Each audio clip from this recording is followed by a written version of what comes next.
60세의 선택, 그것은 단순한 은퇴냐 아니면 새로운 출발이냐 하는 갈림길이었습니다. 오늘 이야기는 바로 이 지점에서 시작됩니다. 혹시 알고 계셨나요? 60대에도 계속 일을 하면 치매 위험이 무려 35% 낮아지고 우울증은 절반 이하로 줄어든다는 사실을요. 이 수치만 들어도 귀가 솔깃해지지 않으신가요? 사람들은 흔히 60세를 인생의 마침표처럼 생각합니다. 젊었을 때 고생했으니 이제는 누려야 한다. 이제는 쉬어야 한다. 이런 말이 너무도 자연스럽게 오고 갑니다. 하지만 그 결정이 과연 행복한 노후로 이어질까요? 바로 여기서 이야기는 극적으로 갈라집니다. 서울 송파구에 사는 한 남성은 대기업에서 35년간 일하다가 정년퇴직을 맞았습니다. 그는 퇴직금을 받아두었고 연금도 어느 정도 있었기에 이제는 골프도 치고 여행도 다니며 여유롭게 살리라 다짐했습니다. 반대로 경기도 안양의 한 여성은 간호사로 일하다가 명예퇴직을 하고 잠시 쉬었지만 뭔가 허전하다는 마음에 다시 파트타임으로 일을 시작했습니다. 두 사람 모두 비슷한 나이, 비슷한 조건에서 출발했지만 5년 후의 모습은 완전히 달라졌습니다. 처음엔 은퇴한 분이 훨씬 더 행복해 보였습니다.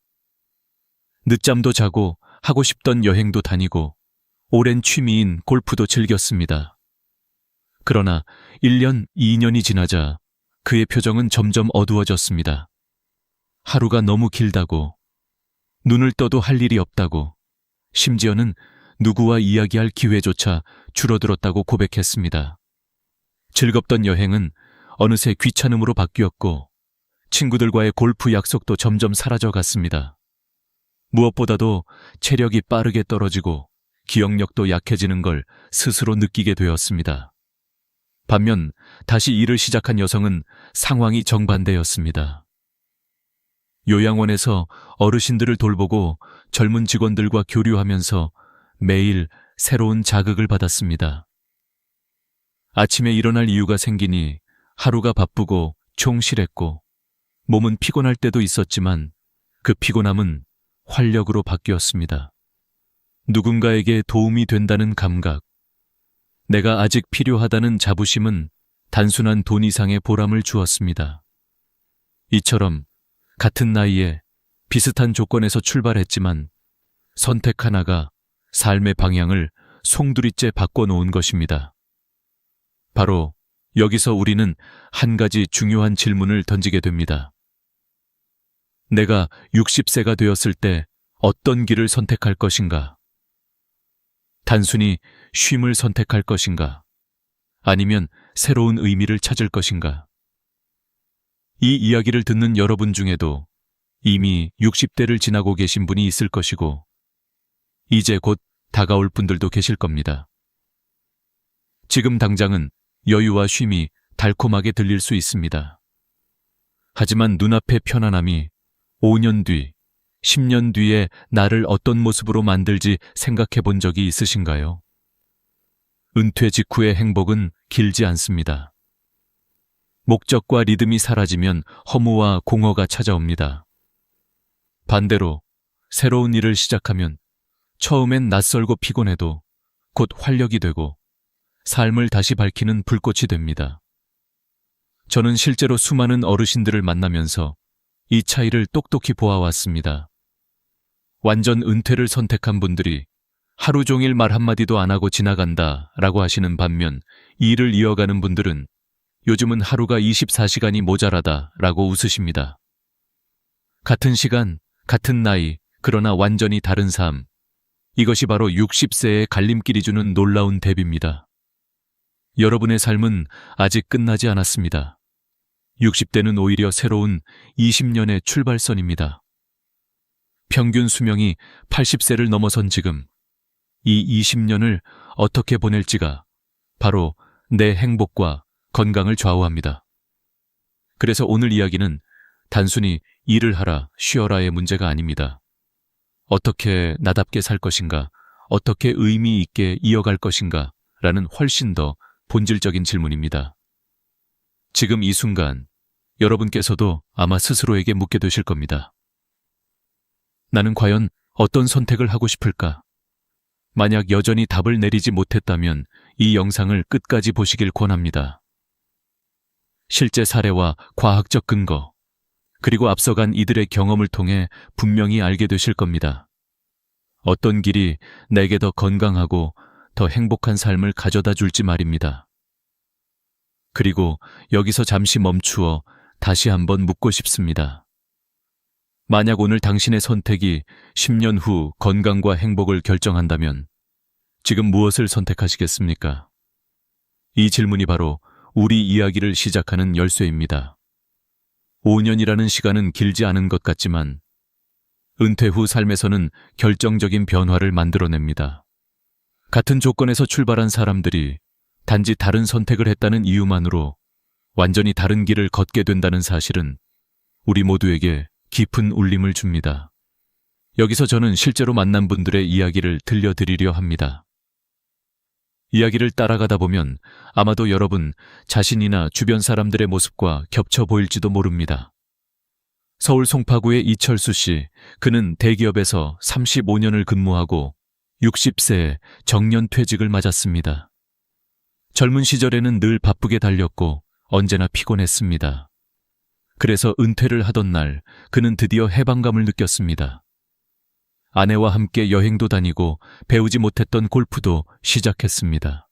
처음 1년 동안은 행복 그 자체였습니다. 하지만 그 행복은 오래가지 않았습니다. 시간이 갈수록 그의 표정은 어두워졌고 하루가 끝없이 길다고 느끼기 시작했습니다. 아침에 일어나도 할 일이 없으니 늦게까지 침대에 누워있고 텔레비전 앞에 앉아 시간을 보냈습니다. 그렇게 하루가 반복되자 어느 순간부터는 내가 왜 사는 걸까? 라는 생각이 들었다고 합니다. 이와는 달리 경기도 안양의 박미숙 씨는 다른 선택을 했습니다. 간호사로 30년을 일하고 명예퇴직을 한 후 2년 정도 쉬었습니다. 하지만 마음 한편이 공허했습니다. 그래서 그녀는 요양원에서 파트타임 일을 시작했습니다. 처음에는 단순히 용돈벌이로 생각했지만 시간이 지나면서 그 일은 그녀의 삶을 완전히 바꾸어 놓았습니다. 어르신들과 대화하며 얻는 따뜻한 교감, 젊은 동료들과 나누는 웃음, 그리고 매일 아침 일어나야 하는 이유. 그 모든 것이 삶에 활력을 불어넣었습니다. 부산에 사는 정모 어르신은 평생을 중소기업 사장으로 바쁘게 살다가 63세에 사업을 정리했습니다. 도시를 떠나 전남 순천으로 내려가 조용한 시골 생활을 시작했습니다. 텃밭을 가꾸고 자연 속에서 살면서 여유를 만끽했습니다. 그러나 시간이 흐르자 그는 사람을 만날 기회가 줄어들었고 하루 종일 말 한마디도 하지 않는 날이 많아졌습니다. 택배기사가 유일한 대화 상대가 될 정도였다고 고백했습니다. 처음엔 웃으며 말했지만 그 웃음에는 쓸쓸함이 묻어 있었습니다.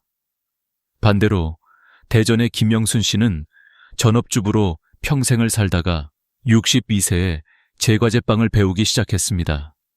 그리고 작은 빵집에서 아르바이트를 하게 되었습니다. 처음으로 내 이름으로 월급을 받아봤다라며 얼마나 행복한지 말했습니다. 빵집 문을 열고 단골 손님들이 안녕하세요 라고 인사할 때 그녀는 진정으로 자신이 필요한 사람이라는 느낌을 받았습니다. 그 순간은 평생 가족을 위해서만 살던 그녀에게 커다란 의미였습니다. 이 네 사람의 공통점은 무엇일까요? 바로 경제적으로도 건강 상태로도 비슷한 조건에서 출발했다는 것입니다. 그러나 단지 다른 선택으로 인해 그들의 삶은 극적으로 갈라졌습니다. 5년이 지난 지금 완전한 은퇴를 택한 사람은 점점 무기력해졌고 반대로 일을 이어간 사람은 활력을 찾았습니다. 삶의 리듬은 달라졌고 건강과 정신 상태는 크게 차이가 났습니다. 이쯤에서 우리는 반드시 물어야 합니다. 왜 이렇게 다른 결과가 나타난 걸까요? 단순히 성격 차이일까요? 아니면 운명일까요? 아닙니다. 그 차이는 바로 일상 속에서 어떤 선택을 했는가에서 비롯된 것입니다. 하루를 어떻게 보낼 것인지, 무엇을 목표로 삼을 것인지, 누구와 어울릴 것인지. 이런 작은 결정들이 쌓이고 쌓여 결국 5년, 10년 후에 큰 차이를 만들어내는 것입니다. 저는 이 사례들을 직접 보면서 느낀 점이 있습니다. 쉬면 좋겠다라는 생각은 단기적으로는 맞습니다. 그러나 장기적으로 보면 그것이 오히려 삶을 무너뜨릴 수도 있다는 것입니다. 반대로 조금이라도 일을 이어가야겠다라는 마음은 처음엔 힘들어 보여도 결국 삶을 더 빛나게 만들었습니다. 우리가 흔히 생각하는 은퇴의 이미지, 즉 여행과 여가, 자유와 쉼은 오래가지 못합니다. 목적 없는 자유는 곧 공허함으로 변합니다. 반대로 일을 이어간 사람들은 건강에도 놀라운 변화를 겪었습니다. 생활 리듬이 규칙적으로 유지되니 체력도 좋아졌고 뇌를 꾸준히 사용하다 보니 기억력과 집중력도 향상되었습니다. 무엇보다도 내가 아직도 사회에 필요한 사람이다 라는 자존감이 그들의 눈빛을 바꾸었습니다. 활기찬 웃음, 바쁜 하루를 즐기는 표정, 그리고 의미 있는 삶을 살고 있다는 만족감. 그것은 돈으로 살 수 없는 보물이었습니다. 여러분은 지금 어떤 선택을 준비하고 계십니까? 은퇴 후의 삶을 생각할 때 단순히 쉼만을 꿈꾸고 있지는 않습니까? 아니면 새로운 일을 통해 활력을 얻을 준비를 하고 계십니까? 이 질문은 단순한 선택이 아니라 앞으로 남은 20년을 결정하는 중요한 열쇠입니다.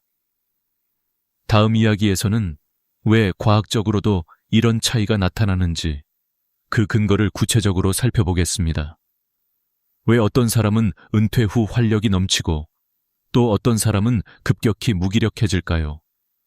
그 차이는 단순한 기분 탓이 아니라 과학적으로도 증명된 사실입니다. 실제로 서울대학교 의과대학에서 진행한 연구 결과에 따르면 60세 이후에도 어떤 형태로든 일을 이어간 노인들은 그렇지 않은 노인들보다 신체적, 정신적 건강이 훨씬 더 뛰어났습니다.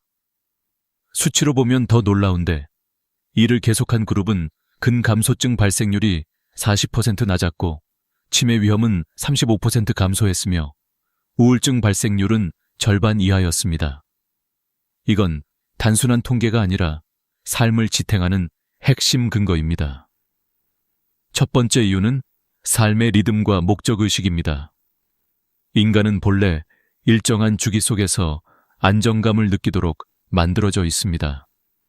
아침에 일어나 하루를 시작하고 작은 목표를 세우고 그것을 달성하며 저녁에 하루를 정리하는 과정은 단순한 습관이 아니라 뇌와 몸이 건강하게 돌아가는 메커니즘입니다. 그런데 은퇴 후 모든 일정이 사라지면 이 리듬이 깨집니다. 처음에는 자유롭다고 느끼지만 곧 허무감과 무기력이 찾아옵니다. 반대로 일을 계속하면 비록 바쁘고 피곤할지라도 아침에 일어날 이유가 생깁니다. 만날 사람, 해결할 과제, 달성할 목표가 존재한다는 사실만으로 삶은 활력을 얻습니다. 두 번째 이유는 뇌의 자극입니다. 뇌과학 연구에서는 뇌는 사용하지 않으면 퇴화한다 라는 원칙이 반복해서 확인됩니다. 일을 한다는 것은 곧 뇌를 끊임없이 사용하는 것입니다. 문제 해결, 대화, 새로운 기술 습득, all of this는 뇌세포를 자극하여 신경망을 강화합니다. 예를 들어 앞서 말했던 박미숙 씨는 요양원에서 새로운 의료기기를 배우고 다양한 성격의 어르신들과 소통하며 젊은 동료들의 문화까지 이해하게 되었습니다. 이 모든 것이 뇌에게는 신선한 자극이었고 덕분에 기억력과 판단력이 오히려 더 날카로워졌습니다. 반면 은퇴 후 아무런 자극 없이 반복되는 생활에 갇힌 사람은 기억력 저하와 집중력 감소를 피하기 어렵습니다. 세 번째 이유는 사회적 연결입니다. 인간은 본래 사회적 존재입니다. 누군가와 연결되어 있다는 감각은 정신 건강의 핵심입니다. 하지만 은퇴 후 일을 완전히 그만두면 만나는 사람이 급격히 줄어듭니다. 가족을 제외하면 대화 상대가 거의 없어지고 외로움과 고립이 찾아옵니다. 이 고립은 우울증의 가장 큰 원인 중 하나입니다. 반대로 일을 이어가는 사람은 동료, 고객, 학생 혹은 지역사회와 끊임없이 연결됩니다. 그 속에서 웃음이 생기고 대화가 이어지고 소속감이 회복됩니다. 이 작은 연결이 정신 건강을 지켜주는 강력한 방패가 됩니다. 네 번째 이유는 경제적 안정감입니다. 60대 이후의 경제적 불안은 많은 노인들이 겪는 큰 스트레스 요인입니다. 연금만으로는 생활비가 부족하거나 예기치 못한 의료비가 발생할 수 있습니다. 그런데 한 달에 50만 원이든 100만 원이든 꾸준한 소득이 있으면 마음이 훨씬 안정됩니다. 단순히 돈 때문만이 아니라 자녀에게 경제적으로 의존하지 않아도 된다는 자존감이 생깁니다. 게다가 지금의 추가 소득은 70대나 80대, 정말 일을 할 수 없게 되었을 때의 대비가 됩니다. 경제적 완충 장치가 있다는 것만으로도 노후는 훨씬 더 여유롭고 안정적으로 바뀝니다. 이 네 가지 이유는 서로 연결되어 있습니다. 경제적 안정감이 있으면 마음이 편안해지고, 편안한 마음은 사회적 관계를 즐길 수 있게 하며, 그 과정에서 뇌는 자극을 받고 규칙적인 일상이 유지되니 건강이 강화됩니다. 반대로 이 네 가지가 모두 무너지면 악순환이 시작됩니다. 경제적 불안이 우울감을 키우고 사회적 고립이 뇌의 기능을 떨어뜨리며 무기력한 생활이 건강을 약화시키는 것입니다. 저는 실제로 이 과정을 수많은 사례에서 목격했습니다. 어떤 분은 은퇴 후 이제야 진짜 자유다 라고 말했지만 3년이 지나자 하루가 너무 길고 외롭다 라고 토로했습니다. 또 다른 분은 은퇴 후 작은 일을 시작하면서 처음엔 힘들었는데 지금은 덕분에 더 건강해졌다 라고 웃으셨습니다. 같은 5년, 같은 나이, 그러나 과학적으로 설명 가능한 다른 결과. 여기서 우리는 중요한 교훈을 얻습니다. 은퇴는 단순히 일을 그만두는 사건이 아니라 삶의 리듬, 뇌의 건강, 사회적 관계, 경제적 안정이라는 네 가지 축을 유지할 것인가, 무너뜨릴 것인가를 결정하는 분기점이라는 것입니다. 선택은 분명합니다. 쉬고만 있으면 이 네 가지가 모두 무너지고 적절히 일을 이어가면 네 가지가 모두 강화됩니다. 이제 여러분에게 묻겠습니다. 만약 당신의 뇌 건강, 체력, 인간관계, 그리고 경제적 안정이 모두 연결된 문제라면 어떤 선택을 하시겠습니까? 단순히 돈을 벌기 위해서가 아니라 스스로를 지키기 위해서라도 지금 바로 작은 일을 이어가는 것이 필요하지 않을까요? 다음 이야기에서는 단순한 과학적 이유를 넘어서 왜 일이 단순한 노동이 아니라 삶의 의미를 다시 세우는 힘인지 깊이 탐구해 보겠습니다. 일이라는 것은 단순히 돈을 벌기 위한 수단이 아닙니다. 특히 60세 이후의 삶에서 일은 존재 그 자체의 의미를 새롭게 정의합니다. 왜냐하면 사람은 누구나 나는 여전히 필요하다라는 감각이 있어야만 건강한 정신을 유지할 수 있기 때문입니다. 우리는 어린 시절부터 학교와 직장이라는 공동체 속에서 목표와 역할을 가지고 살아왔습니다. 그런데 은퇴와 함께 이 모든 역할이 사라지면 마치 인생에서 자신의 자리가 사라진 것 같은 공허함이 찾아옵니다. 그렇다면 일을 계속한다는 것은 단순히 경제 활동을 하는 것이 아니라 나라는 존재의 가치를 다시 확인하는 과정입니다.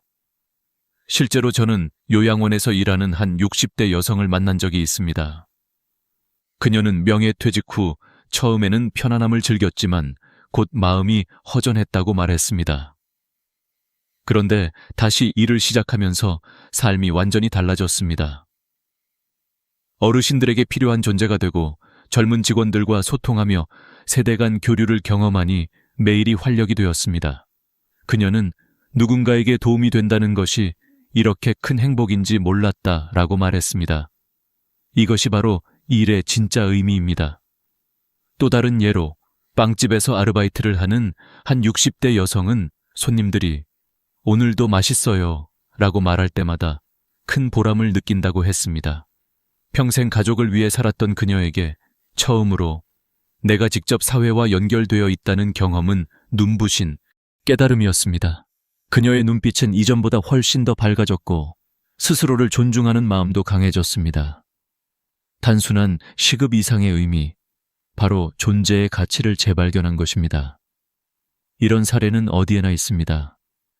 누군가는 소규모 카페에서 일하며 하루를 의미 있게 채우고, 누군가는 지역 도서관에서 아이들에게 책을 읽어주며 즐거움을 얻습니다. 어떤 이는 재능을 살려 그림을 가르치고, 또 다른 이는 온라인에서 자신의 노하우를 공유하며 사람들과 연결됩니다. 중요한 건 내가 여전히 누군가에게 필요하다라는 감각입니다. 이것이 사람을 살아있게 합니다. 그리고 여기서 또 하나 중요한 점은 사회적 연결입니다. 사람은 혼자 있을 때보다 연결될 때 훨씬 더 건강합니다.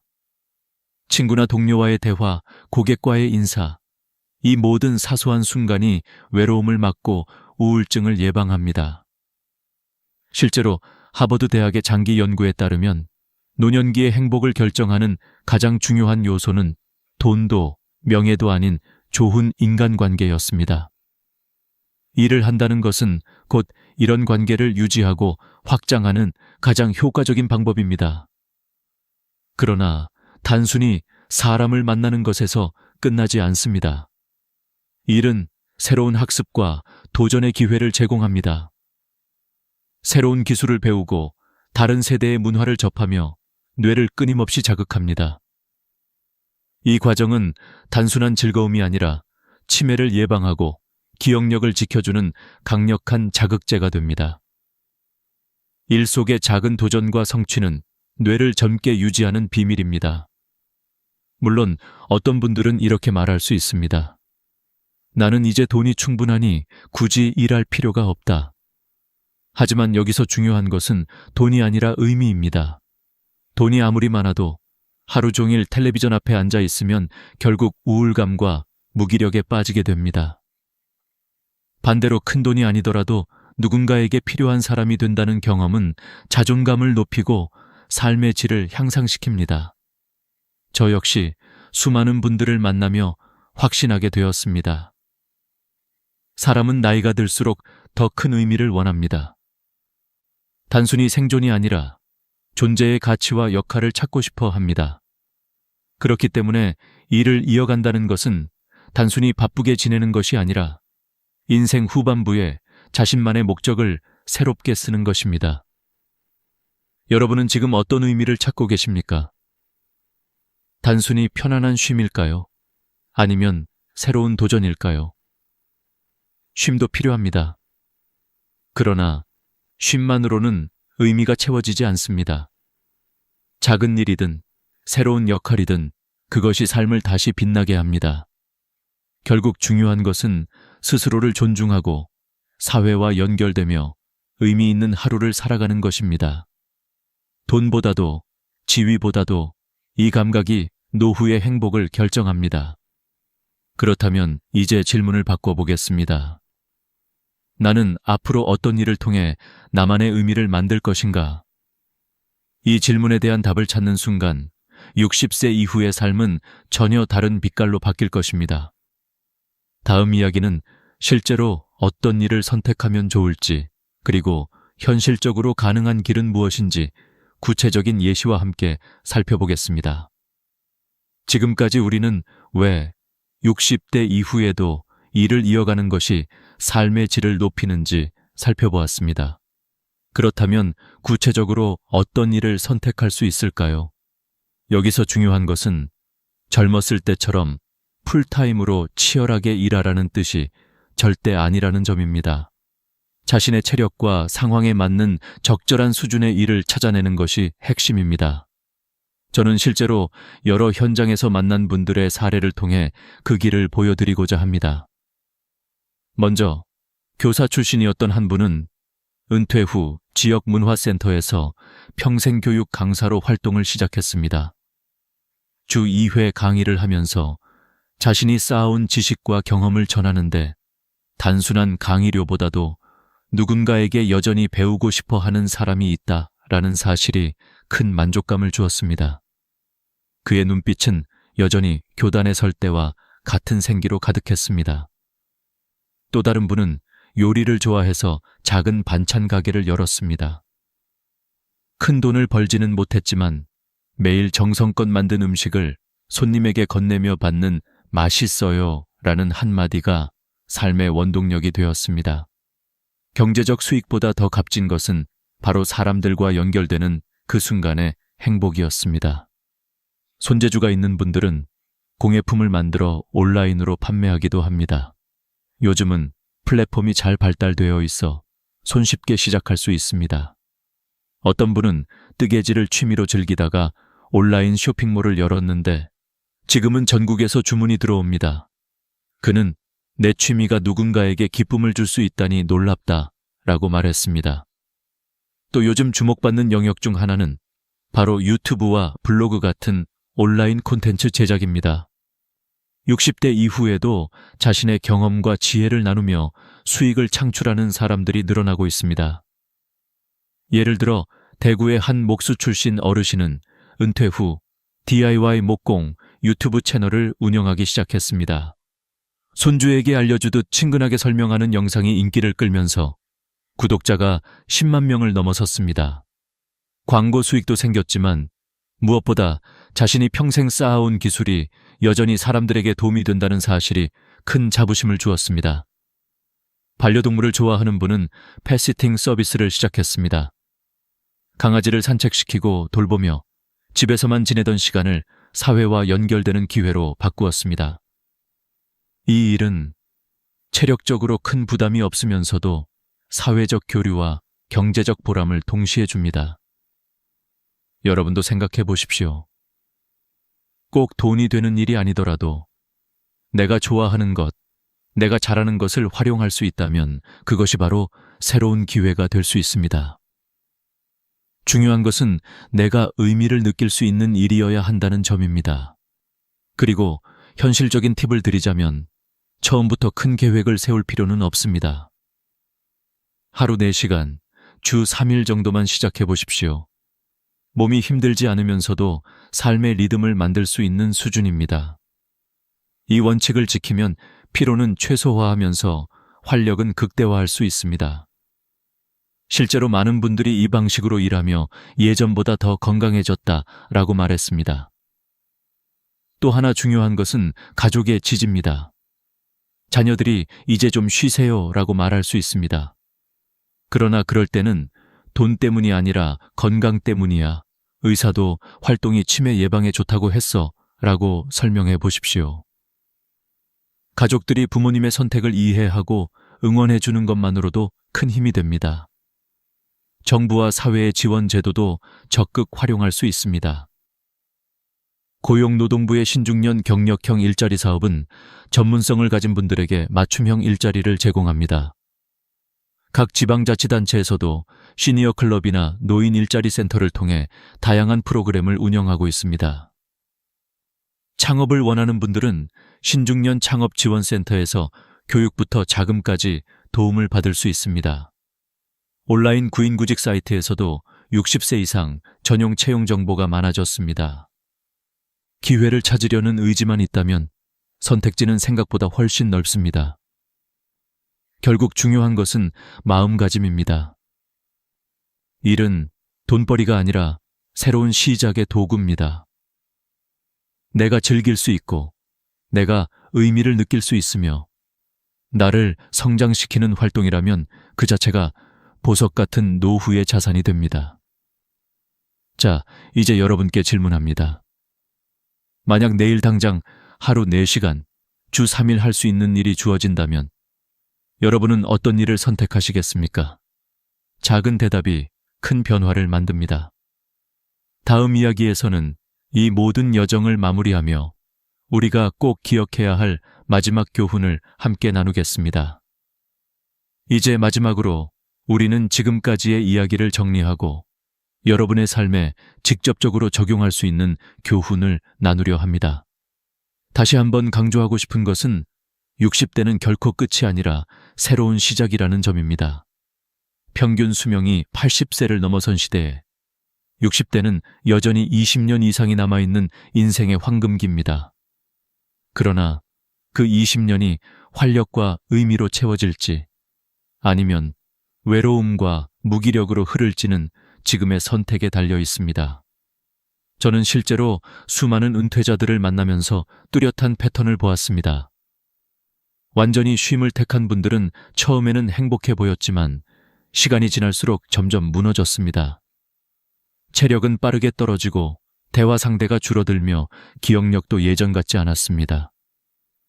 반대로 작은 일이라도 이어간 분들은 활기가 넘쳤습니다. 하루를 시작할 이유가 있었고 누군가와 연결되어 있었으며 자신이 여전히 가치 있는 존재라는 확신이 있었습니다. 결국 이 두 길은 5년, 10년이 지나면서 엄청난 차이를 만들었습니다. 과학도 이를 뒷받침합니다. 이를 이어간 사람들은 근육 감소율이 낮았고 치매 위험도 줄었으며 우울증에 걸릴 확률도 절반 이하였습니다.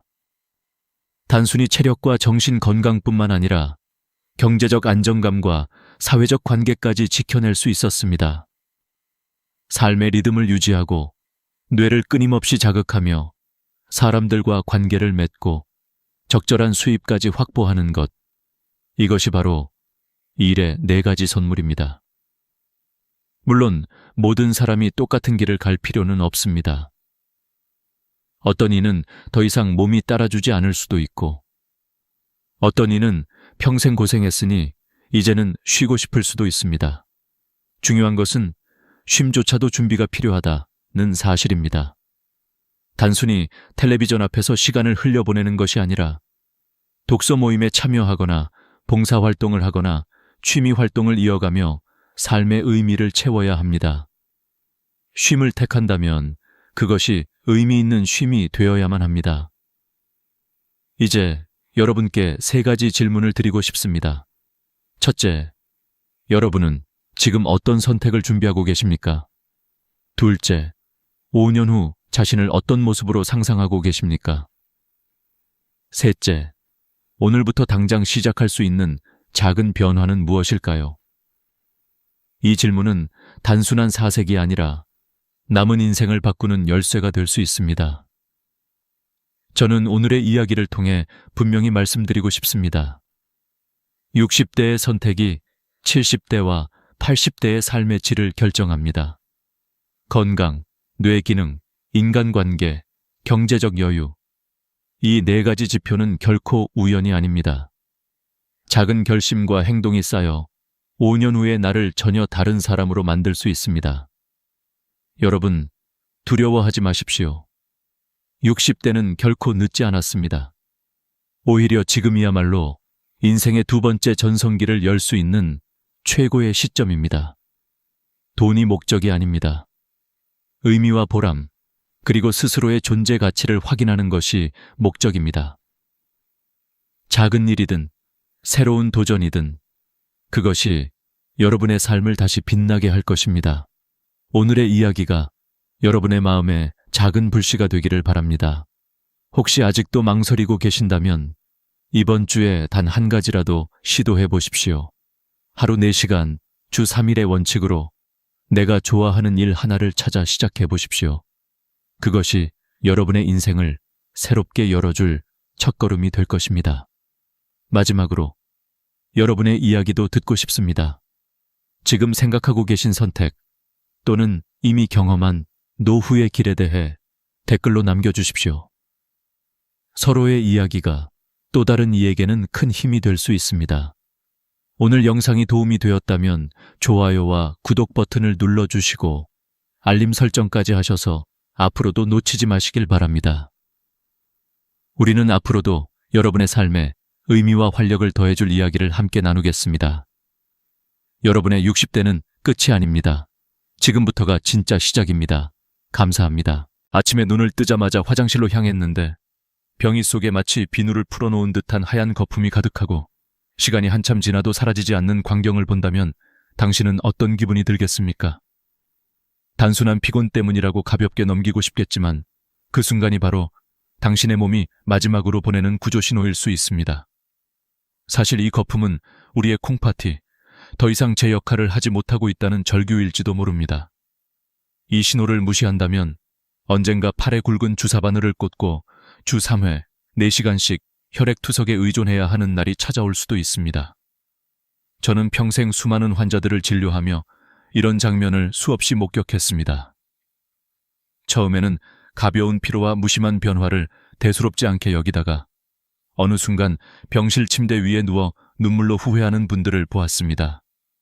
그중 한 명은 제게 가장 가까운 친구였습니다.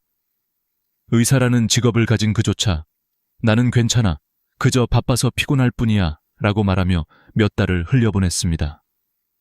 그러나 그가 응급실에 실려왔을 때는 이미 온몸이 붓고 숨조차 제대로 쉬지 못하는 상태였습니다. 검사 결과 양쪽 콩팥이 거의 기능을 잃은 말기 심부전이었습니다. 투석 침대에 누워있던 그는 제 손을 꼭 잡고 이렇게 말했습니다. 내가 그때 내 말을 들었더라면 단순한 거품이라 생각했던 게 내 인생을 이렇게 무너뜨릴 줄 몰랐다. 그 순간 저는 아무 말도 할 수 없었고 그저 함께 울 수밖에 없었습니다.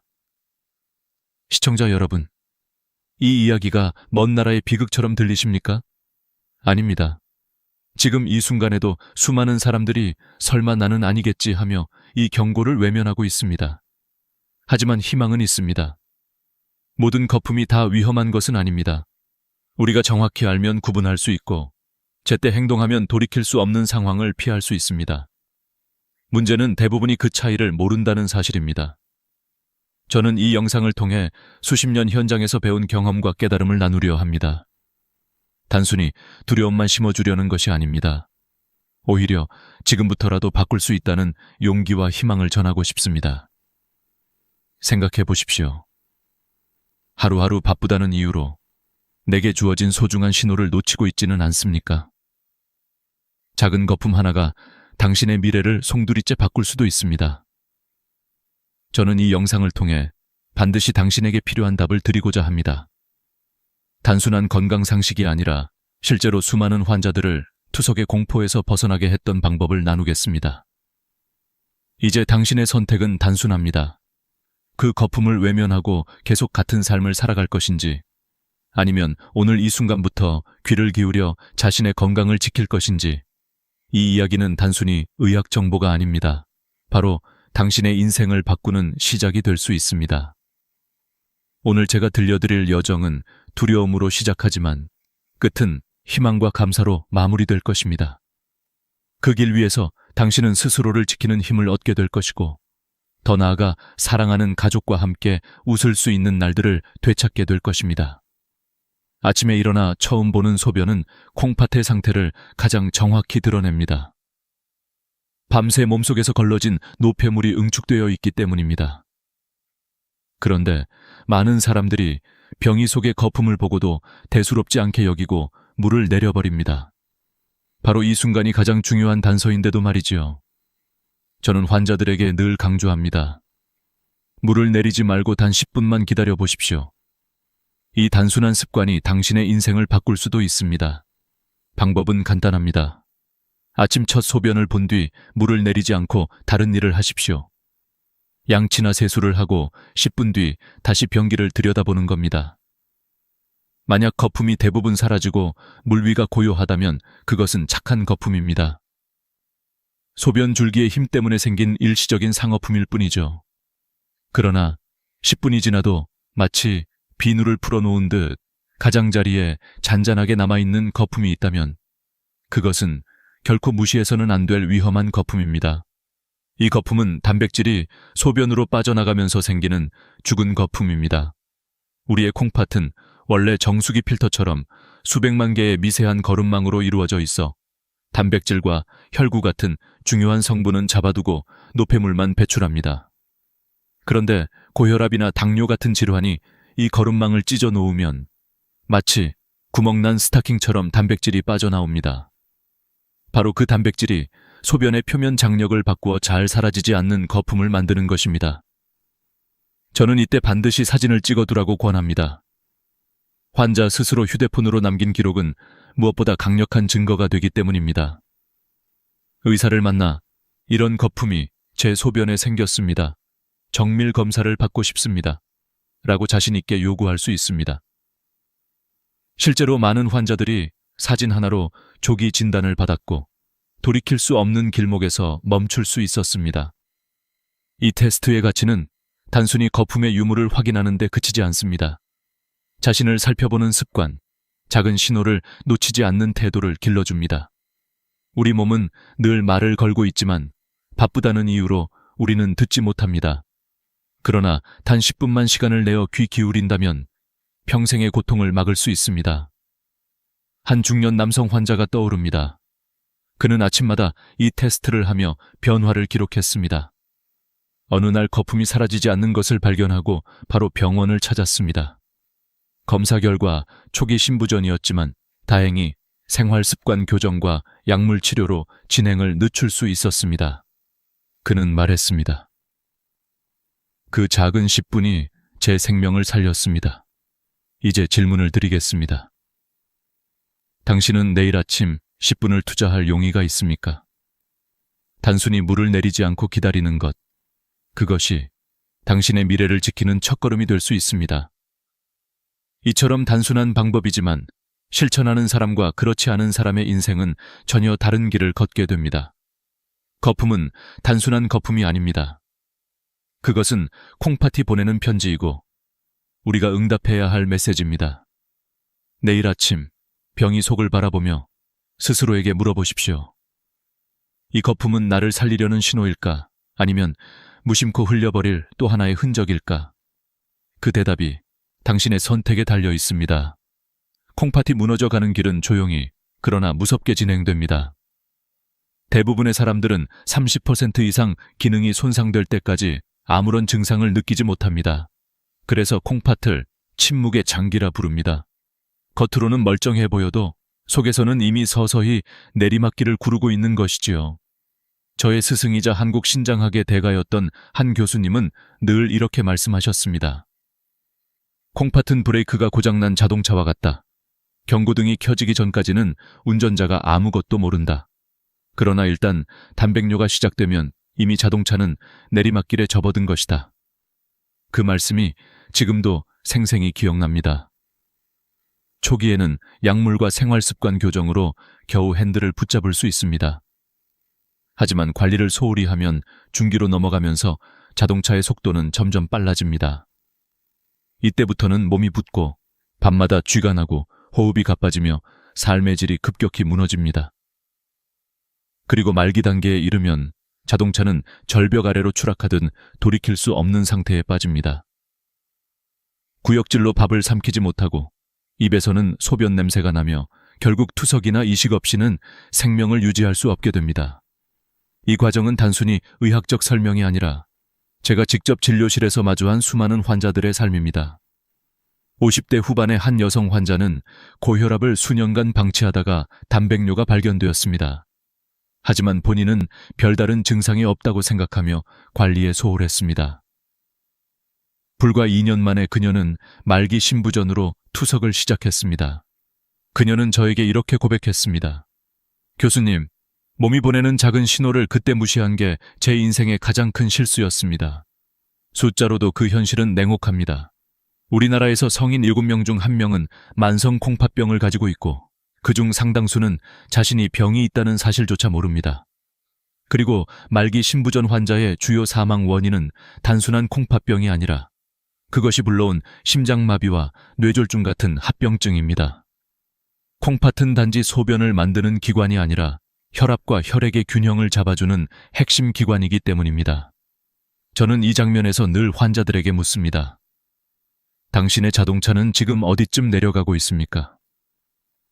아직 브레이크를 붙잡을 수 있는 구간일 수도 있고 이미 속도가 붙어 위험한 상황일 수도 있습니다. 중요한 것은 지금 이 순간 내가 어디쯤 있는지를 아는 것입니다. 그것을 알 때 비로소 다시 언덕 위로 끌어올릴 방법을 찾을 수 있습니다.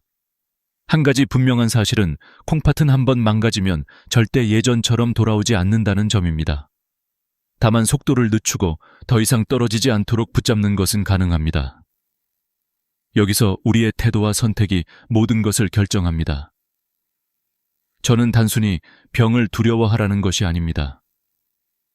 오히려 이 냉혹한 진실을 마주할 때 비로소 우리는 삶을 바꿀 용기를 갖게 됩니다. 시청자 여러분, 당신의 몸이 조용히 내리막길을 달리고 있지 않은지 다시 한번 스스로에게 물어보십시오. 아직 늦지 않았습니다. 브레이크를 붙잡을 시간은 여전히 당신의 손에 있습니다. 절망적인 이야기를 들려드린 이유는 단 하나, 지금부터는 희망을 전하기 위해서입니다. 무너져가는 콩팥에도 다시 숨을 고를 수 있는 시간이 있습니다. 그것은 약이 아니라 바로 우리의 식탁 위, 부엌 속에서 찾을 수 있는 선물입니다. 저는 수많은 환자들에게 소개해온 신장 회춘 주스를 여러분께 알려드리려 합니다. 그 주인공은 우리가 여름마다 즐겨 먹는 수박입니다. 하지만 놀라운 비밀은 빨갛게 달콤한 과육이 아니라 대부분 버려지는 하얀 속껍질에 숨어 있습니다.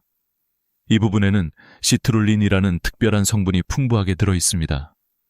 시트룰린은 우리 몸속에 들어가면 혈관을 확장시키고 혈액의 흐름을 원활하게 해줍니다.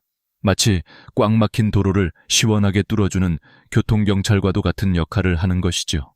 혈관이 열리면 혈압이 자연스럽게 내려가고 찢어지려던 콩팥의 거름망은 회복할 시간을 벌게 됩니다. 레시피는 간단합니다. 수박 껍질의 초록 겉껍질을 감자칼로 얇게 벗기고 남은 하얀 속살을 잘라 믹서기에 넣습니다. 여기에 콩팥 염증을 가라앉혀주는 체리 오비 우유과를 함께 넣고 물을 약간 부어 곱게 갈면 완성입니다. 이 주스를 아침 공복에 한 잔씩 일주일만 마셔보십시오. 놀랍게도 아침 소변의 거품이 줄어들고 몸이 한결 가벼워지는 경험을 하게 될 것입니다. 하지만 주의할 점이 있습니다. 이미 말기 신부전에 가까운 분들은 수박의 칼륨이 오히려 독이 될 수 있으니 반드시 주치의와 상의해야 합니다. 저는 이 원칙을 환자들에게 늘 강조합니다. 음식은 약이 될 수도 독이 될 수도 있다는 사실을 절대 잊지 마셔야 합니다. 또 한 가지 중요한 습관은 물 섭취입니다. 물을 하루 2리터는 마셔야 한다는 말을 많이 들어보셨을 겁니다. 그러나 이는 모든 사람에게 똑같이 적용되지 않습니다. 정답은 체중 곱하기 30ml입니다. 예를 들어 60kg이라면 하루 약 1700ml, 즉 2리터보다 약간 적은 양이 적당합니다.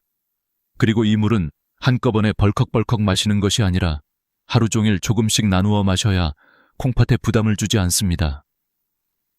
저는 이 생활 습관 하나로 기적처럼 좋아진 환자들을 많이 보았습니다. 고혈압 약을 3가지나 먹어도 조절되지 않던 한 환자는 식단을 바꾸고 아침마다 이 주스를 마신 지 한 달 만에 혈압약을 하나로 줄일 수 있었습니다. 그는 평생 약을 줄일 날이 올 거라 상상도 못했는데 이제 다시 삶의 자신감이 생겼다고 말했습니다. 시청자 여러분, 기적은 멀리 있지 않습니다. 우리가 매일 지나치는 부엌과 냉장고 속에 있습니다. 오늘 제가 말씀드린 주스는 단순한 음료가 아니라 당신의 삶을 바꿀 열쇠일 수 있습니다. 선택은 언제나 당신의 몫입니다. 내일 아침 몸을 무겁게 짓누르는 두려움 대신 한 잔의 희망으로 하루를 시작해 보십시오. 이제 우리가 반드시 기억해야 할 것은 아무리 좋은 음식을 챙겨 먹어도 동시에 콩팥을 갉아먹는 나쁜 습관을 계속 유지한다면 아무 소용이 없다는 사실입니다. 빠진 독에 아무리 맑은 물을 부어봐야 채워지지 않는 것과 같습니다. 저는 환자들에게 늘 말합니다. 콩팥을 지키고 싶다면 먼저 콩팥 도둑을 내쫓으라. 오늘은 3가지 콩팥 도둑을 공개하겠습니다. 첫 번째 도둑은 바로 짠 국물과 찌개입니다. 한국 사람들은 뜨끈한 국물을 마셔야 밥을 먹은 것 같다고 생각합니다. 그러나 그 한 그릇 속에는 소금이 무려 2000미권 이상 들어있을 때가 많습니다. 하루 권장량의 대부분을 단숨에 넘기는 셈이지요. 소금은 콩팥의 섬세한 거름망을 거칠게 긁어내는 자갈과 같습니다. 매일 국물을 들이켜는 것은 콩팥에 매일 돌멩이를 던지는 것과 다름없습니다. 이제는 국물은 반만, 건더기 위주로 먹는 습관을 들이십시오. 처음엔 밍밍해도 혀는 금세 적응합니다. 두 번째 도둑은 가공식품과 인스턴트 음식입니다. 햄, 소시지, 라면, 과자. 바쁘고 간편해서 자주 찾게 되지만 그 속에는 보이지 않는 인 성분이 가득합니다. 이는 원래 뼈를 구성하는 좋은 성분이지만 과도하게 섭취하면 콩팥에 쌓여 기능을 망가뜨리고 오히려 뼈를 약하게 만듭니다. 장을 볼 때 반드시 성분표를 확인하십시오. 공장에서 만든 편리한 음식 대신 자연 그대로의 재료를 선택하는 것이 콩팥을 살리는 길입니다. 세 번째 도둑은 과도한 단백질입니다. 나이가 들수록 근육을 유지하려면 단백질이 필요합니다. 그러나 이미 콩팥이 약해진 사람에게는 과한 단백질이 치명적 독이 됩니다. 단백질이 소화되면 요산이 생기는데 이것을 걸러내는 곳이 바로 콩팥이기 때문입니다. 지친 콩팥에게 계속 무거운 짐을 지우는 셈입니다. 정답은 체중 1kg당 0.8개. 예를 들어 60kg이라면 하루 약 50끼 적당합니다. 붉은 고기보다는 두부, 콩, 흰살 생선 등 콩팥에 부담이 덜한 단백질을 고르십시오. 이 세 가지를 멀리하면 신장은 비로소 숨을 쉴 수 있습니다. 그리고 여기에 또 하나의 작은 습관을 더한다면 놀라운 변화가 찾아옵니다. 그것이 바로 발목 펌프 운동입니다. 밤마다 화장실을 들락거리느라 잠을 설친 환자에게 저는 약 대신 이 운동을 처방했습니다. 침대에 누워 발목을 몸쪽으로 힘차게 당겼다가 다시 바닥 쪽으로 쭉 뻗는 동작을 반복하는 것, 단 5분이면 충분합니다. 이렇게 하면 다리에 몰린 혈액과 수분이 심장과 콩팥으로 올라가 잠들기 전에 불필요한 수분이 소변으로 배출됩니다. 실제로 한 여성 환자는 이 습관을 한 달간 지킨 뒤 10년 만에 처음으로 밤새 깨지 않고 숙면을 취했다고 눈물을 흘리며 감사했습니다. 그녀는 이제야 살 것 같다고 말했습니다. 단순하지만 강력한 변화는 늘 이렇게 작은 습관에서 시작됩니다. 시청자 여러분, 콩팥 도둑셋을 내쫓고 작은 발목 운동을 더해보십시오. 당신의 밤은 편안해지고 콩팥은 새로운 힘을 얻을 것입니다. 결국 우리의 건강은 거창한 비밀이 아니라 매일 반복되는 습관 속에서 만들어집니다. 오늘 저녁 식탁에서 국물 한 숟갈을 덜어내는 순간 당신의 콩팥은 한숨 돌릴 수 있을 것입니다. 이제 우리는 마지막 여정을 함께하고 있습니다. 그동안 콩팥을 지키는 방법, 피해야 할 습관, 그리고 몸이 보내는 경고 신호까지 이야기했습니다. 그러나 오늘 제가 가장 강조하고 싶은 메시지는 이것입니다. 콩팥 건강은 단순히 소변 문제나 투석 여부에 그치지 않는다는 사실입니다. 콩팥은 우리 몸 전체의 수명과 직결되는 근본입니다. 많은 분들이 고혈압이나 당뇨가 콩팥을 망가뜨린다고만 생각합니다. 맞는 말입니다. 하지만 반대로 콩팥이 망가지면 혈압은 더 오르고 심장과 뇌까지 위협하게 됩니다. 콩팥은 혈압을 조절하는 호르몬을 분비하는데 이 기능이 고장나면 아무리 약을 먹어도 혈압이 잡히지 않습니다. 또한 전해질 균형이 무너지면 부정맥이 생기고 심장이 멈출 수도 있습니다. 실제로 말기 심부전 환자의 주요 사망 원인은 콩팥병 자체가 아니라 합병증인 심장마비와 뇌졸중입니다. 그러므로 콩팥을 지키는 것은 곧 심장과 뇌를 지키는 일입니다. 저는 환자들에게 늘 말합니다. 당신의 콩팥은 당신의 생명, 시계입니다. 그 시계의 태엽이 멈추면 당신의 시간도 멈춥니다. 그렇다면 어떻게 해야 할까요? 답은 어렵지 않습니다. 우리가 이미 이야기한 식단과 습관을 7일간만 실천해 보십시오. 국물 대신 건더기, 가공식품 대신 자연식, 과도한 단백질 대신 균형 잡힌 단백질, 그리고 매일 아침 수박 껍질, 주스 한 잔. 여기에 발목 펌프 운동을 더하면 일주일 후 당신은 몸의 변화를 스스로 느끼게 될 것입니다. 아침 소변에 거품이 줄고 붓기가 빠지고 밤이 편안해질 것입니다. 작은 변화지만 분명한 증거입니다. 그리고 마지막으로 저는 한 가지 비밀을 더 말씀드리고 싶습니다. 그것은 바로 마음가짐입니다. 저는 수많은 환자들을 보며 깨달았습니다. 아무리 좋은 약과 음식을 섭취해도 마음이 불안과 원망으로 가득 차 있으면 병은 쉽게 낫지 않습니다. 반대로 감사와 희망으로 하루를 시작하는 분들은 회복이 훨씬 빠릅니다. 감사하는 마음은 스트레스 호르몬을 줄이고 면역력을 높이는 가장 강력한 치유의 스위치입니다. 그러니 내일 아침 소변을 볼 때 두려움 대신 이렇게 말해 보십시오. 밤새 내 몸을 지켜줘서 고맙다, 내 콩팥아. 그리고 식탁에 앉아 밥을 먹기 전에 잠시 눈을 감고 감사하십시오. 이 작은 습관이 당신이 먹는 한 끼를 진짜 보약으로 바꿔줄 것입니다. 시청자 여러분, 이제 선택은 당신의 몫입니다. 오늘도 무심히 지나칠 것입니까? 아니면 지금부터 행동할 것입니까? 당신의 건강은 병원이 아닌 당신의 부엌에서, 당신의 손끝에서 시작됩니다. 이 영상이 마음에 울림을 주었다면 좋아요와 구독을 눌러주십시오.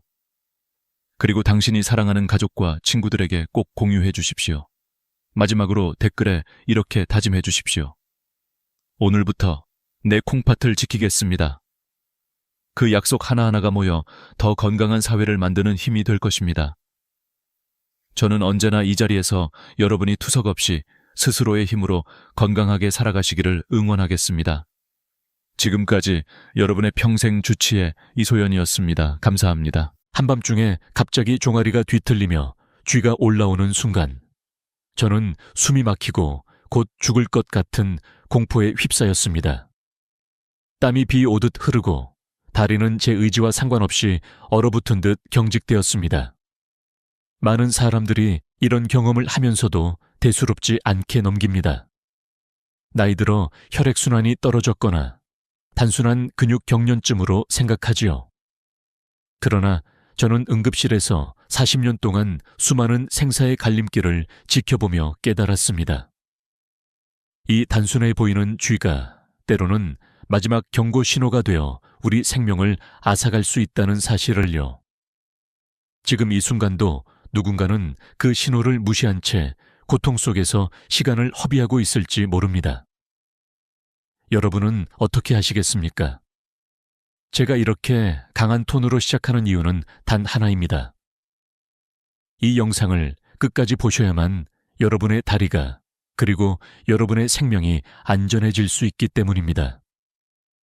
오늘 저는 단순히 쥐 났을 때 어떻게 대처하는가를 넘어 그 배경에 숨겨진 치명적인 진실과 누구나 쉽게 따라할 수 있는 응급처치법을 알려드리려 합니다.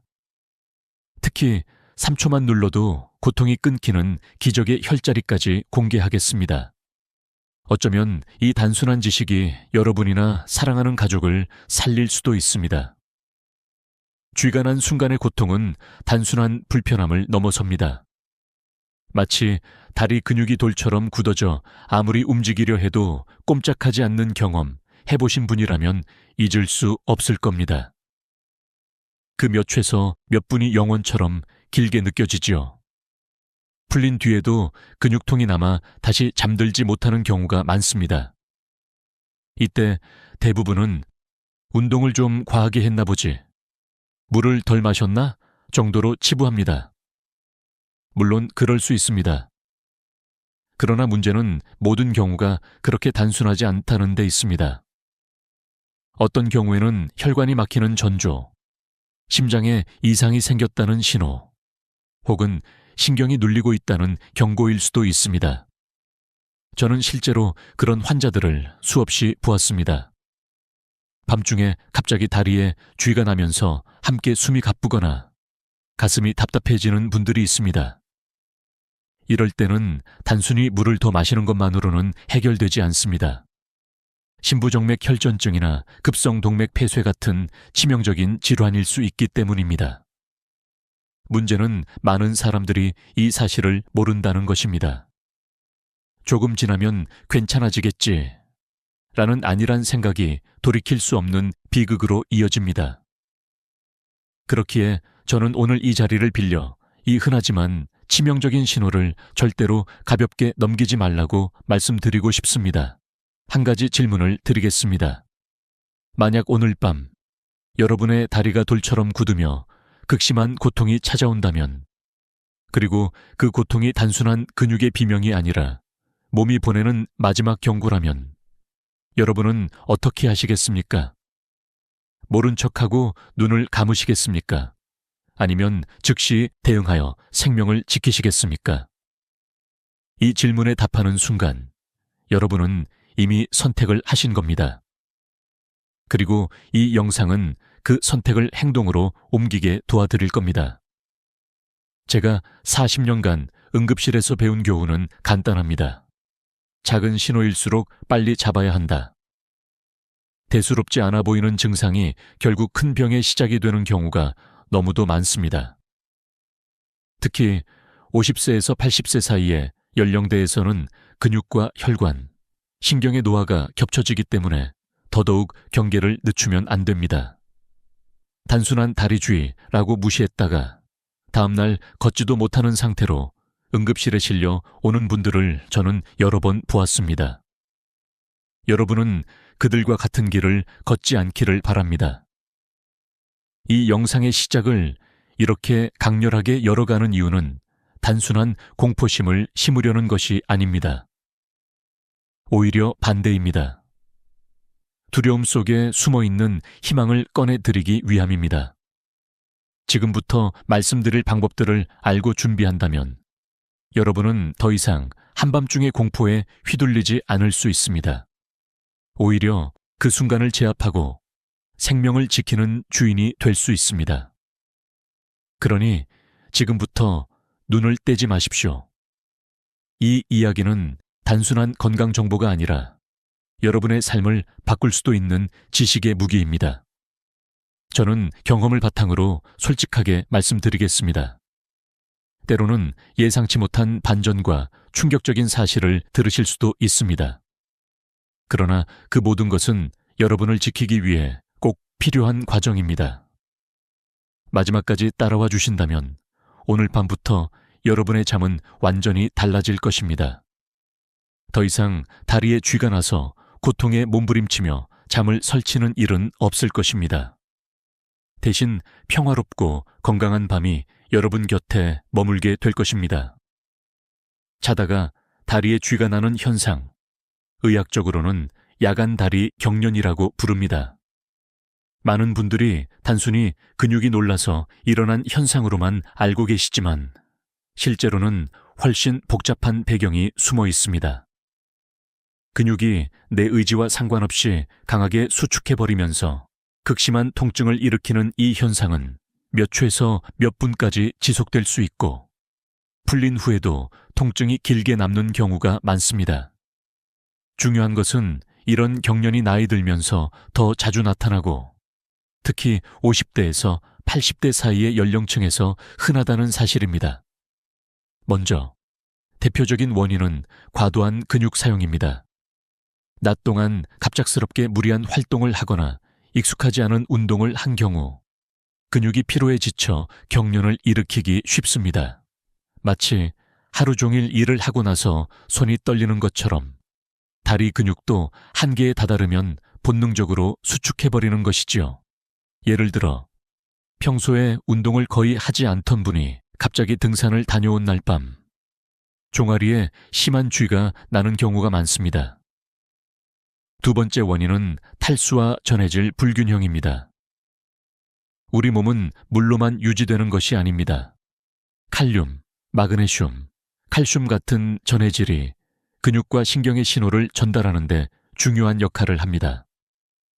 그런데 땀을 많이 흘리거나 수분을 충분히 섭취하지 않으면 이 균형이 깨지고 결국 근육은 오작동을 일으켜버립니다.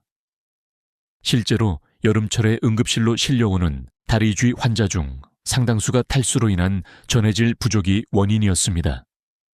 하루에 1.5리터에서 2리터 정도의 물을 마시는 것이 권장되지만 고령층에서는 갈증을 잘 느끼지 못해 물을 적게 마시는 경우가 많습니다. 그래서 나이 들수록 더욱 의식적으로 수분을 보충해야 합니다. 세 번째는 특정 자세의 문제입니다. 오래 앉아서 일을 하거나 오랫동안 같은 자세로 잠을 자는 경우 다리 근육은 지속적으로 긴장 상태에 놓이게 됩니다. 특히 다리를 꼬고 앉는 습관은 혈액순환을 방해하고 근육을 단축시켜 경련을 쉽게 유발합니다. 실제로 사무직으로 장시간 앉아있는 분들이나 무거운 이불을 덮고 발끝이 아래로 꺾인 자세로 자는 분들에게서 자주 나타납니다. 네 번째는 혈액순환 저하입니다. 나이가 들면 혈관의 탄력이 떨어지고 혈액이 원활히 흐르지 않게 됩니다. 이로 인해 근육에 산소와 영양이 충분히 공급되지 못하고 결국 경련이 발생하는 것입니다. 실제로 말초혈관 질환을 가진 환자들에게서 야간 다리 경련이 흔히 나타납니다. 다섯 번째는 약물의 부작용입니다. 이뇨제, 고지혈증 치료제, 천식 치료제 등 일부 약물은 부작용으로 다리 경련을 일으킬 수 있습니다. 문제는 많은 분들이 약물과 경련의 연관성을 인식하지 못한다는 것입니다. 그래서 약을 먹은 후부터 쥐가 잦아졌다면 반드시 담당 의사나 약사와 상담해야 합니다. 여섯 번째는 노화 자체입니다. 나이가 들수록 근육량이 줄고 신경기능이 약화됩니다. 특히 70세 이상에서는 근육의 수축과 이완이 원활하지 않아 작은 자극에도 쉽게 쥐가 날 수 있습니다. 실제 연구에 따르면 60세 이상의 인구 중 약 50%가 정기적으로 야간 다리 경련을 경험한다고 보고되었습니다. 여기서 중요한 것은 이런 원인들이 단독으로 작용하기도 하지만 대부분은 복합적으로 얽혀 있다는 점입니다. 예를 들어 70대 어르신이 더운 여름날 운동을 한 뒤 충분한 수분을 보충하지 않고 잠들었을 때 혈액순환 저하와 탈수, 근육 피로가 겹쳐 심각한 경련을 일으키는 시기입니다. 그렇다면 단순히 근육이 놀라서 생긴 일과 몸이 보내는 위험 신호를 어떻게 구별할 수 있을까요? 바로 여기서 제가 강조하고 싶은 부분이 있습니다. 일반적인 원인으로 설명되지 않는 경련, 즉 지나치게 자주 반복되거나 특정 부위에서만 나타나거나 다른 증상과 함께 나타나는 경우는 반드시 주의해야 합니다. 예를 들어 다리가 갑자기 붓고 열감이 동반된다면 혈관이 막히고 있다는 신호일 수 있습니다. 또 경련과 함께 가슴 통증이나 호흡 곤란이 나타난다면 심각한 심혈관 질환을 의심해야 합니다. 결국 중요한 것은 평범한 경련과 위험한 신호를 구분하는 눈을 갖추는 것입니다. 이 구분이 바로 생사를 가릅니다. 단순히 나이 들어서 그렇다고 넘기기엔 그 대가가 너무 클 수 있습니다. 오늘 제가 말씀드리는 이유는 단 하나, 여러분이 더 이상 이 신호를 무시하지 않으시길 바라기 때문입니다. 지금까지 말씀드린 원인들을 이해하셨다면 이제부터는 본격적으로 대처의 단계로 넘어가야 합니다. 아무리 원인을 알아도 실제로 다리에 쥐가 났을 때 어떻게 해야 할지 모른다면 소용이 없습니다. 특히 한밤중에 갑자기 찾아오는 그 고통 앞에서는 이론보다는 즉각적인 행동이 필요합니다. 그래서 저는 다음 부분에서 단 3초 만에 통증을 멈추게 하는 기적 같은 응급처치법을 알려드리겠습니다. 그 방법을 아신다면 오늘 밤부터 여러분은 더 이상 공포에 떨지 않으셔도 될 겁니다. 한밤중에 종아리가 뒤틀리며 고통이 찾아올 때 대부분의 사람들은 무의식적으로 다리를 주무르거나 몸부림을 칩니다. 하지만 그것만으로는 잘 풀리지 않고 오히려 통증이 더 심해질 수도 있습니다. 이럴 때 반드시 기억해야 할 것은 즉각적으로 취해야 할 응급처치법입니다. 제가 지금부터 말씀드릴 방법은 수많은 응급실 환자들에게 직접 적용해 본 효과가 입증된 대처법입니다. 단 3초만으로도 극심한 고통을 끊어낼 수 있는 비밀이 숨어 있습니다. 첫 번째 단계는 반대 방향 스트레칭입니다. 쥐가 난 근육은 강하게 수축하여 돌처럼 뭉쳐 있습니다.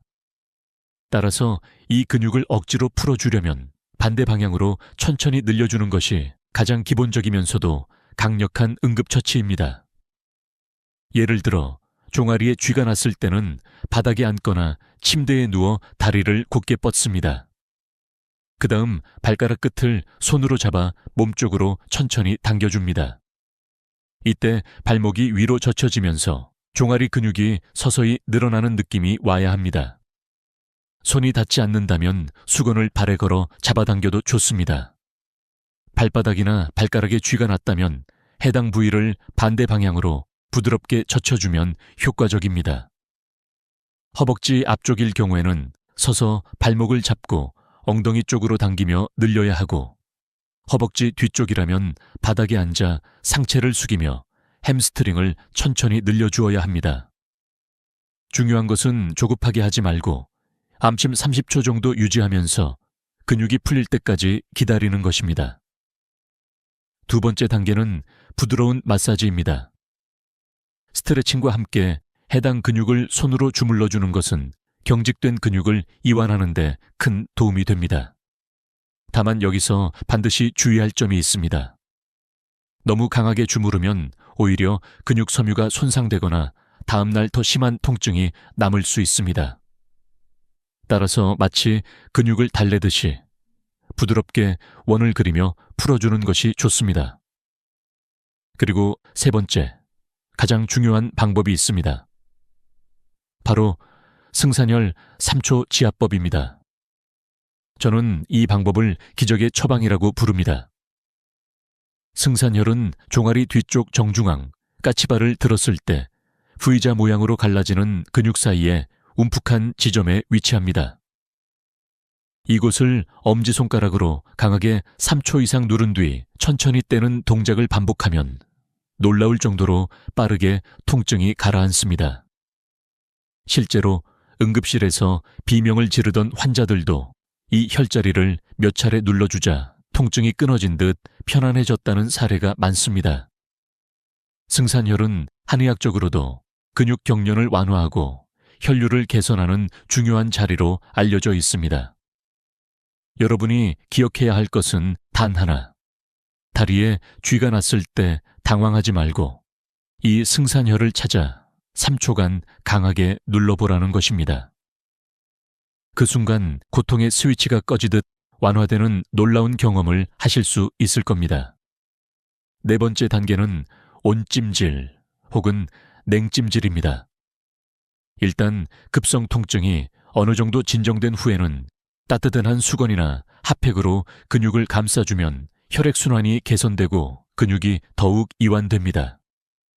반대로 통증과 염증이 심할 경우에는 차가운 찜질을 통해 부기와 염증을 줄여주는 것도 방법입니다.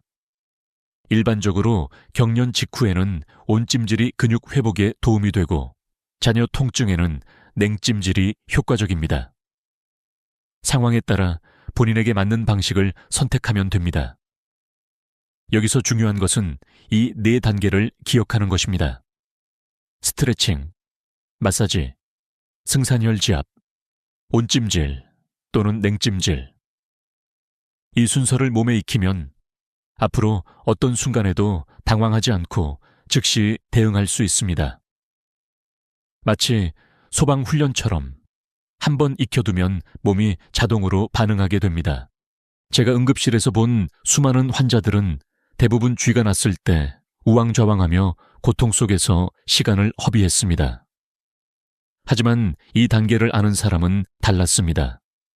그들은 신속하게 스트레칭을 하고 승산혈을 눌러 고통을 차단하며 남은 통증은 찜질로 관리했습니다. 그 결과 통증은 빠르게 사라지고 두려움도 함께 사라졌습니다. 여러분께 꼭 전하고 싶은 메시지가 있습니다. 고통은 갑자기 찾아오지만 준비된 사람에게는 더 이상 위협이 되지 않는다. 다리에 쥐가 나는 순간은 누구에게나 찾아올 수 있습니다.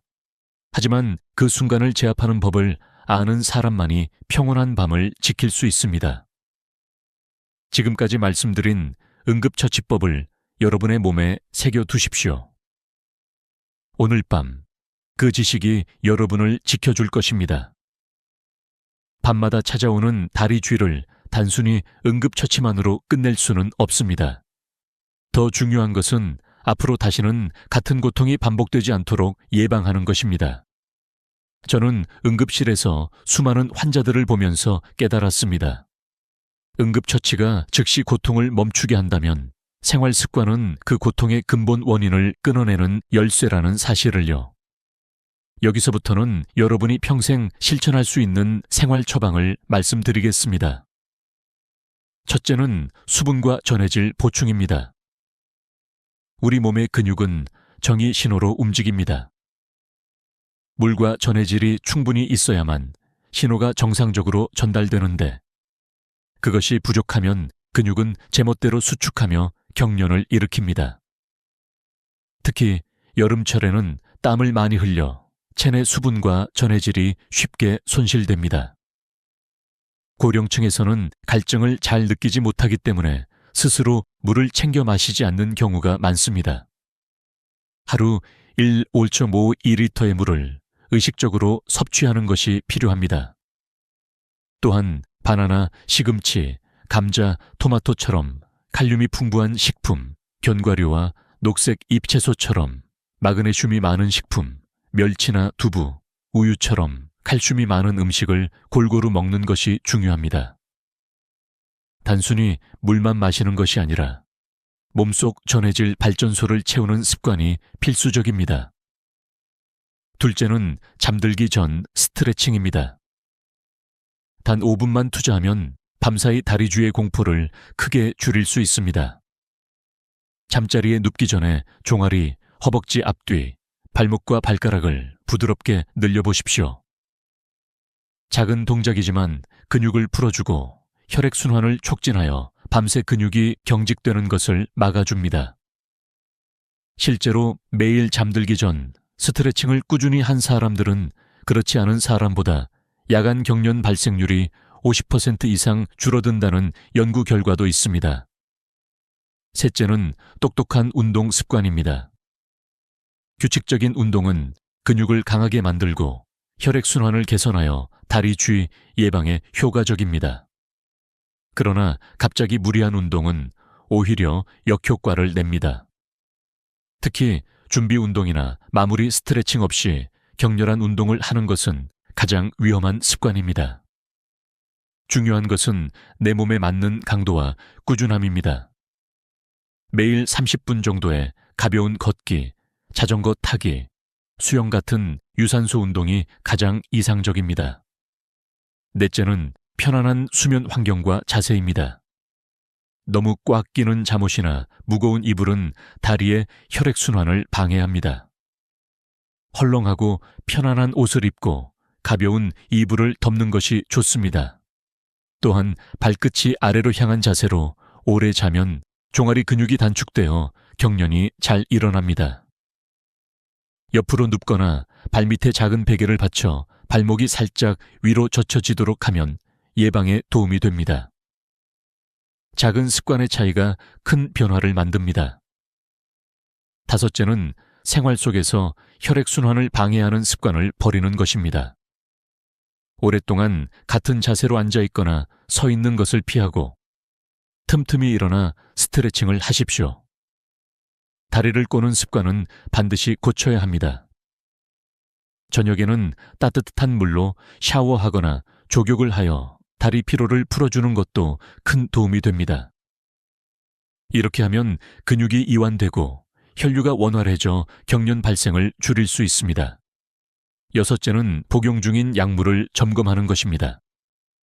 만약 특정 약을 먹기 시작한 후부터 다리 쥐가 잦아졌다면 반드시 담당 의사와 상담해야 합니다. 이뇨제나 일부 콜레스테롤 약, 천식약은 부작용으로 경련을 일으킬 수 있습니다. 그러나 절대로 임의로 약을 중단해서는 안 됩니다. 전문가와 상의하여 적절한 대안을 찾는 것이 안전한 방법입니다. 이 모든 생활 처방은 결국 예방은 치료보다 강하다는 진리를 다시금 깨닫게 해줍니다. 응급처치로 급한 불을 끄는 것은 중요하지만 그보다 더 큰 가치는 다시는 같은 고통을 겪지 않도록 준비하는 데 있습니다. 이제 저는 여러분께 한 가지 질문을 던지고 싶습니다. 오늘 말씀드린 이 단순한 습관들을 지금 당장 시작하시겠습니까? 아니면 또다시 한밤중의 고통을 경험한 뒤에야 실천하시겠습니까? 선택은 여러분의 몫입니다. 그러나 저는 분명히 말씀드릴 수 있습니다. 지금 당장의 작은 실천이 평생의 평온한 밤을 지켜줄 것이라는 사실을요.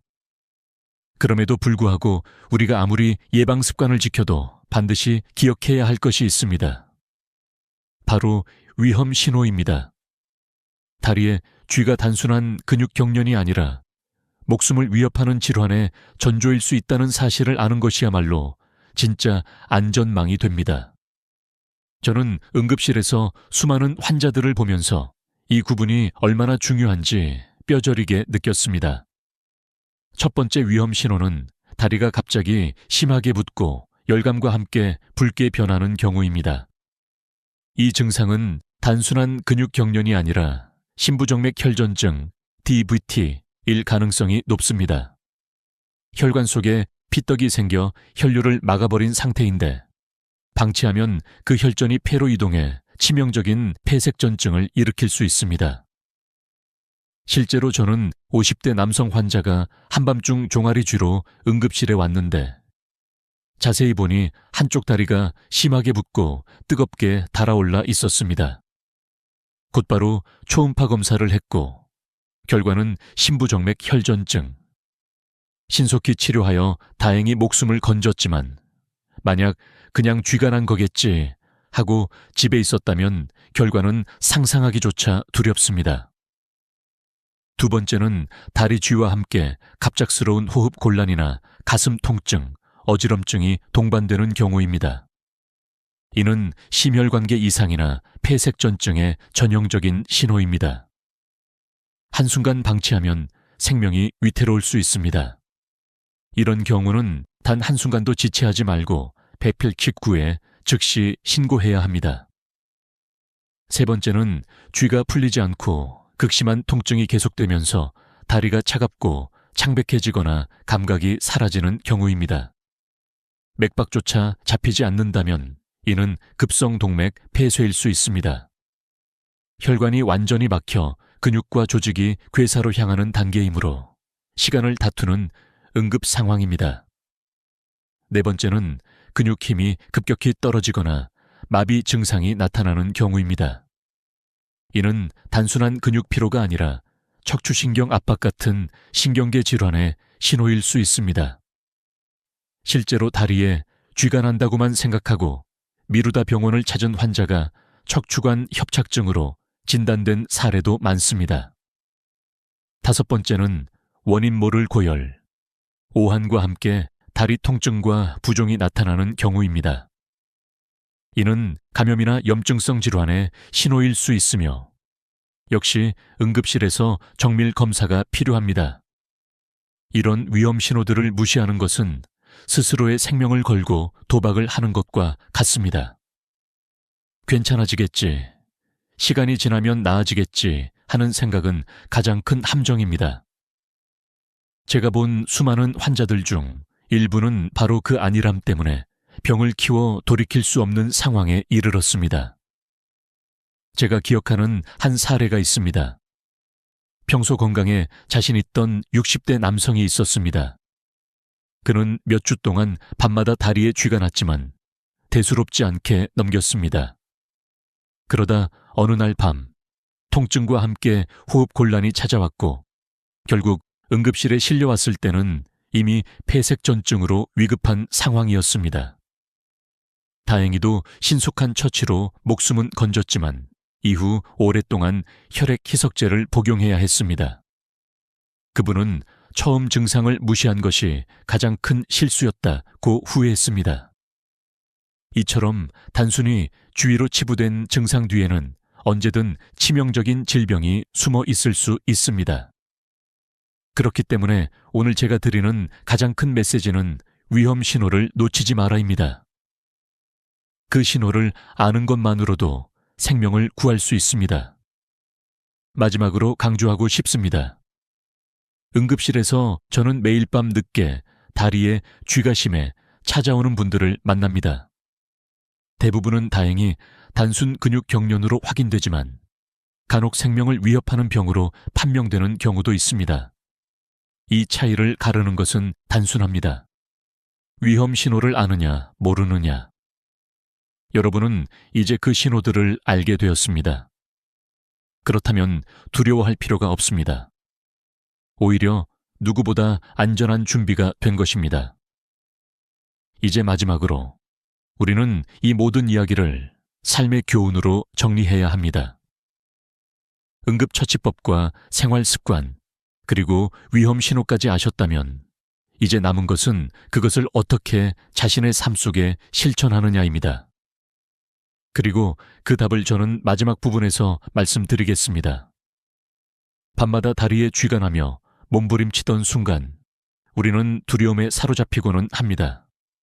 하지만 이제 여러분은 단순히 공포에 머무르지 않고 지식을 무기로 삼을 수 있게 되었습니다.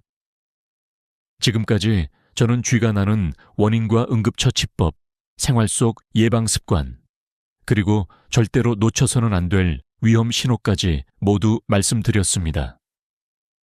이제 남은 것은 이 모든 내용을 하나의 교훈으로 정리하고 여러분 삶 속에 녹여내는 일입니다.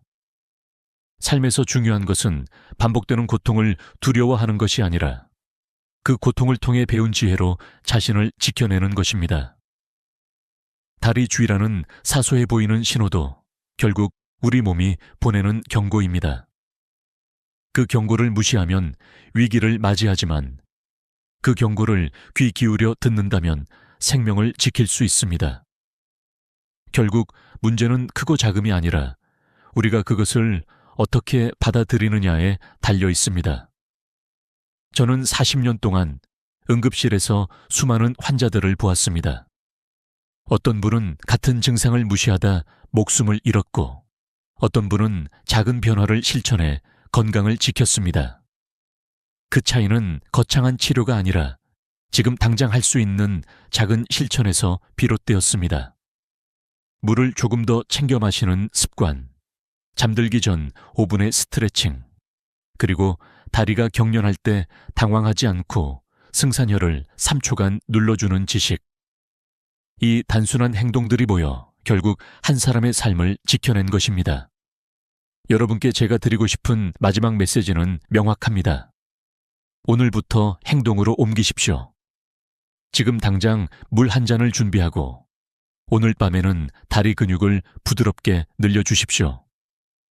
무거운 이불 대신 가벼운 이불을 덮고 다리를 꼬는 습관을 고치고 혹시라도 약물 부작용이 의심된다면 담당 의사와 상의하십시오.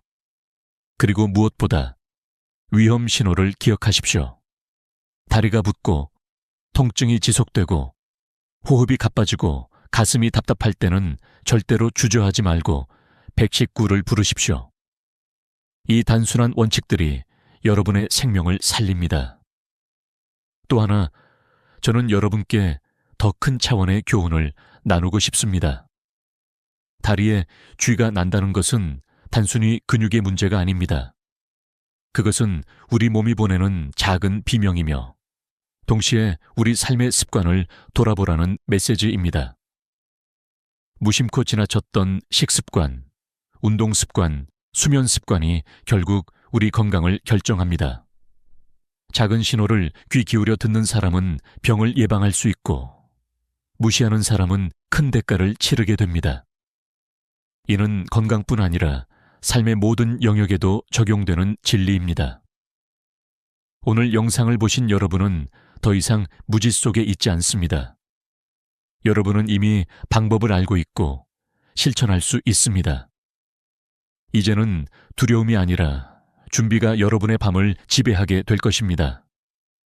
매일 밤 편안히 잠들 수 있는 권리, 그것은 거창한 것이 아니라 작은 실천 속에 숨어 있습니다. 이제 저는 여러분께 마지막 질문을 드리고 싶습니다. 여러분은 이 영상을 단순히 듣고 지나가시겠습니까? 아니면 오늘부터 변화를 시작하시겠습니까? 답은 여러분의 선택 속에 있습니다. 그러나 분명히 말씀드립니다. 오늘부터 작은 실천을 시작하는 그 순간 여러분의 다리는 더 이상 고통의 사슬에 묶이지 않을 것입니다. 저는 응급의학과 의사로서 여러분의 건강한 다리와 편안한 밤을 언제나 응원하겠습니다. 이 영상이 조금이라도 도움이 되셨다면 구독과 좋아요로 함께해 주십시오. 여러분의 격려가 저에게는 더 많은 생명을 살릴 수 있는 힘이 됩니다. 오늘도 여러분의 밤이 다리 쥐 없는 평화로운 시간이 되기를 진심으로 기원합니다. 지금까지 함께해 주셔서 감사합니다.